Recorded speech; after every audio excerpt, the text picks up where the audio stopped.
اس line کے گندے نظریات کو پڑھتا ہوں تو اپنے خواب کے بارے میں سوچتا ہوں کہ اس بات کی کیا وجہ تھی کہ رسالت امام صلی اللہ علیہ وسلم پیچھے سب کے گھروں میں آتے چلے گئے، سب کے گھروں میں آتے چلے گئے، لیکن جب آگے ایک قادیانیوں کا مکان آیا، اس مکان کے پچھلے مکان کے پاس کھڑے ہو گئے، رسالت امام نے ان مرضیوں کا بائیکاٹ کر دیا۔ اس بات کی کیا وجہ تھی؟ سامعین محترم، اسی حوالے سے جب غور کرتا ہوں، فکر کرتا ہوں تو یقین جانیے گا یہی بات سمجھ آتی ہے۔ چونکہ قادیانیت ایک گھر کا نام ہے، قادیانیت بدبو کا نام ہے، قادیانیت خامزدگی کا نام ہے، قادیانیت کفر کا نام ہے، شیطنت کا نام ہے، زندیقیت کا نام ہے، کائنات کے بدترین خباثت کا نام ہے، اور نبی کبھی بھی گندی جگہوں کے پاس نہیں آیا کرتے۔ اس لیے کریم اکرم صلی اللہ علیہ وسلم آپ نے ان کا بائیکاٹ کر دیا۔ لیکن سامعین محترم، الحمدللہ مجھے اس بائیکاٹ سے یہ اشارہ مل گیا، یہ سوچ مل گئی کہ اگر قادیانیت کے ہاں کچھ ہوتا، ان کے اندر کوئی اسلام کی رمق ہوتی تو کریم آقا آگے بھی آتے۔ لیکن آپ کا بائیکاٹ یہ مجھے بتلا گیا، مجھے سمجھا گیا کہ قادیانیت یہ ٹوٹل فراڈ ہے۔ سامعین محترم، جب میں نے اسلام قبول کیا،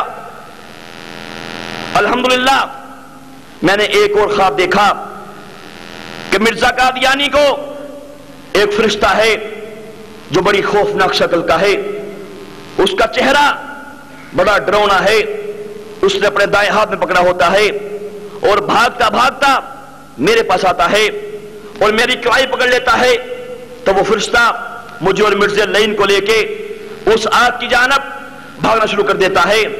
اب جیسے جیسے وہ بھاگتا جاتا ہے، گرمی بڑھتی جاتی ہے کہ ایک لخت وہ میری کلائی چھوڑتا ہے، میں زمین پہ گر جاتا ہوں۔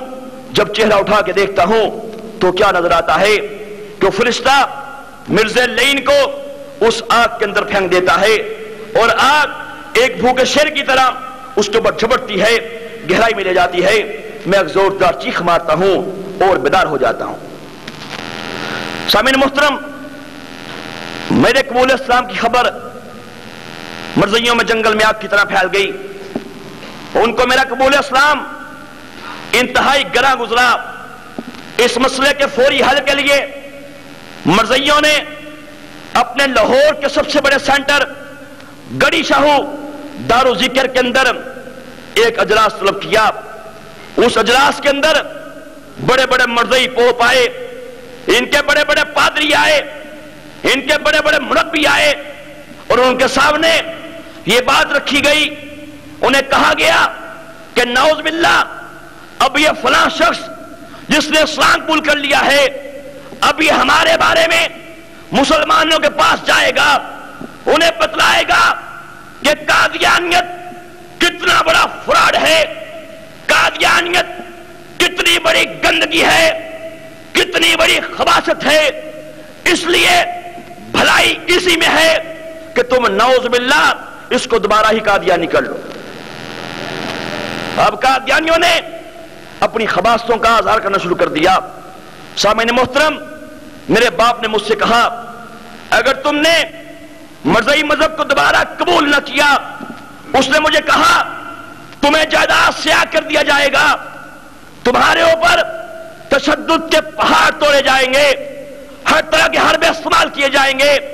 ہماری شرط ہے کہ مرزا قادیانی کو اللہ کا نبی مان لو، اس کی باتوں کو دوبارہ قرآن مان لو، اس کی باتوں کو دوبارہ احادیث مان لو، اس کے ساتھیوں کو اصحاب رسول مان لو، اس کی بیویوں کو امہات المومنین مان لو۔ لیکن سامعین محترم، میں نے بھی اپنے باپ سے کہہ دیا کہ ایک بات تو بھی کان کھول کے سن لے، الحمدللہ میں نے سچائی کی بنیاد پہ مرزا مردود پہ کروڑ لعنتیں بیچتی ہیں۔ وہ لعین کذاب تھا، مردود تھا، جہنمی تھا، اور ایک بات تو بھی سن لے، اگر تو کمینگی میں، اگر تو بے باکی میں، اگر تو جرت میں اس حد تک پہنچ جائے گا، میرے جسم کے ٹکڑے ٹکڑے کر دے گا، انشاءاللہ ہر ٹکڑے سے آواز ہی آئے گی، تاجدار ختم نبوت زندہ باد۔ الحمدللہ جب میرے باپ نے میرے ٹھوس دادے دیکھے، وہ سائڈ پہ ہو گیا۔ ایک دفعہ کیا ہوا کہ میرا باپ مرزائیوں کے لاہور کے سب سے بڑے مربی، ان کے سب سے بڑے پوپ اس کو بلا کے لے آیا اور اس سے کہنے لگا یہ تمہیں بتلائے گا کہ مرزائی مذہب یہ سچ ہے، یہ حق ہے، اور نعوذ باللہ جو مسلمان جس اسلام کو مانتے ہیں وہ نعوذ باللہ ایک لعنتی اسلام ہے۔ سامعین محترم، جو بڑا خبیث میرے سامنے آ کے بیٹھ گیا، میں نے اس سے کہا میں تم سے بات بھی کروں گا، مناظرہ کہو گے وہ بھی کروں گا، لیکن اس سے پہلے تمہیں میرے ایک سوال کا جواب دینا ہوگا۔ اس نے کہا پوچھو کون سا سوال پوچھتے ہو؟ میں نے اس سے کہا تم کبھی تھیٹر دیکھنے گئے ہو؟ تم کبھی تھیٹر دیکھنے یا سینما کے دیکھنے گئے ہو؟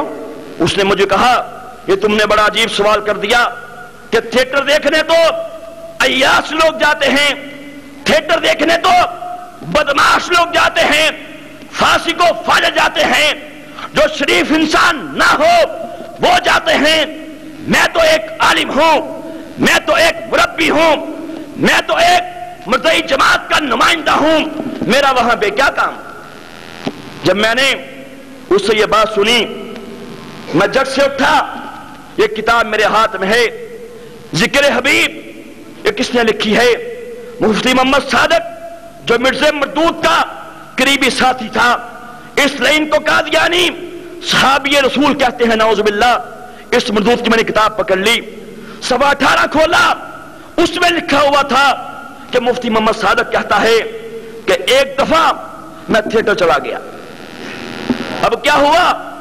مجھے بعض صحابہ اکرام نے دیکھ لیا، انہوں نے کہا تمہاری مرزا صاحب کے ہاں شکایت کریں گے، تم تھیٹر دیکھتے ہو، اس میں لکھا ہے۔ کیا ہوا؟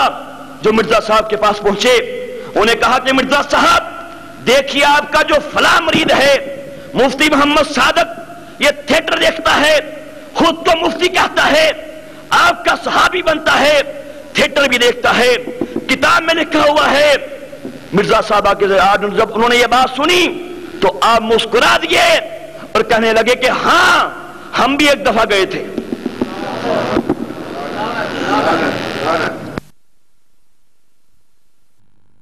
تیرے ہی بقول ایک فاسق و فاجر تھا، تیرے ہی بقول ایک کمینہ تھا، اور تیرے ہی بقول بدبخت صاحب شریف انسان نہ تھا۔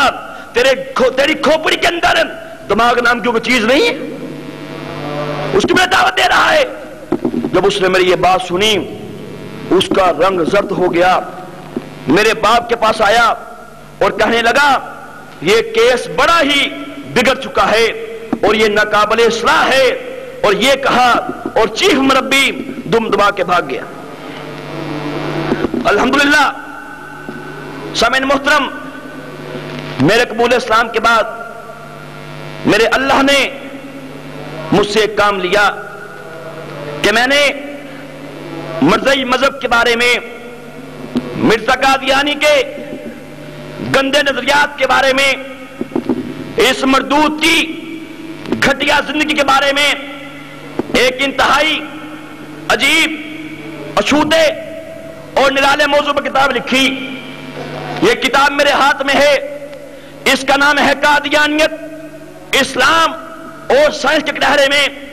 اور سامعین محترم، اس کتاب کے اندر میں نے اسلام سے بھی، جدید سائنس سے بھی، عقل انسانی سے بھی یہ بات ثابت کی ہے کہ قادیانی جس کو اللہ کا نبی کہتے ہیں، قادیانی جس کو اللہ کا رسول کہتے ہیں، میں نے بحوالہ ثابت کیا ہے کہ مرزا قادیانی ایک پاگل انسان تھا، اس کی کھوپڑی کے اندر